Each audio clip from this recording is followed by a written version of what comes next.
First Alert forecast brought to you by the injury attorneys at Kissling, Nestico, and Reddick. Hurt in a car? Call KNR. All right, 19 First Alert meteorologist Erica Page here. I knew it was too good to be true when the weather was good. We had a little rain. Okay, we're finally turning the corner to spring, and here we go again, a First Alert day for snow. Yeah, unfortunately. This is going to be one of those good weekends. If you have spring cleaning plans, maybe you're already kind of thinking ahead to that.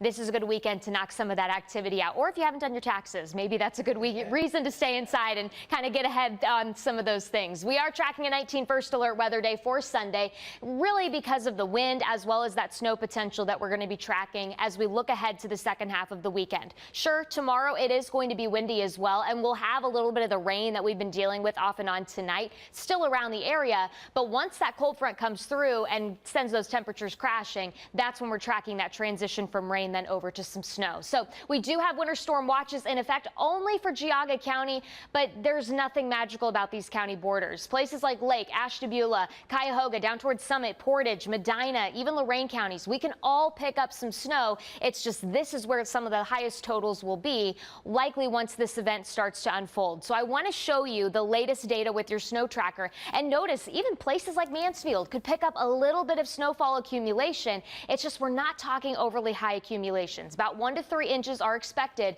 But as you start to get into that primary and then secondary snow belts, that's where you could teeter. If we get one of those more impressive bands to set up for a more prolonged period of time, 3 to possibly 6 inches or more. The or more likely across the higher elevations there of eastern Cuyahoga County, Geauga County, and potentially there into that southern half of Ashtabula County. We'll have to watch this closely as we go through the next couple of days. So in terms of impacts, they are going to be pretty moderate as we go through the day tomorrow. Saturday, the rain is going to be ending east to west. It does look like we'll get a little bit more dry time, but you're still going to be dealing with winds gusting upwards of 30 miles per hour. But those winds will start to ramp up Saturday night, and that's when that lake effect snow starts to develop. So if you're out and about late Saturday, I'd keep a really close eye on the forecast and especially on radar so that you can get an idea of where some of these snow bands are starting to set up, because once we get into Sunday, I have a feeling travel is going to be difficult across some parts of our area. Not to mention you're talking whiteout conditions at this point once you get those winds gusting upwards of 40 miles per hour. So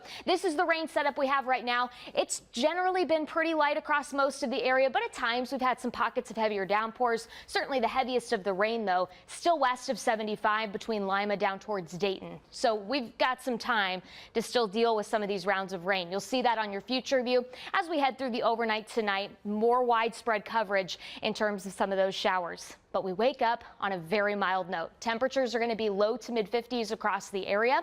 Enjoy it because it is not going to stay that way for long. Cold front starts to come through once we get into tomorrow afternoon. So you'll notice some of those places closer to the lakeshore starting to get a little bit cooler at this point as we change that wind direction more so out of the west. And then by the afternoon and evening, a lot of us are stepping out to temperatures mid to upper 40s, but it's going to feel a little bit cooler than that, likely closer to the 30s as we progress through the evening. Then you'll start to see that lake effect snow setting in, and you'll see how widespread that coverage starts to get once we go through the day on Sunday.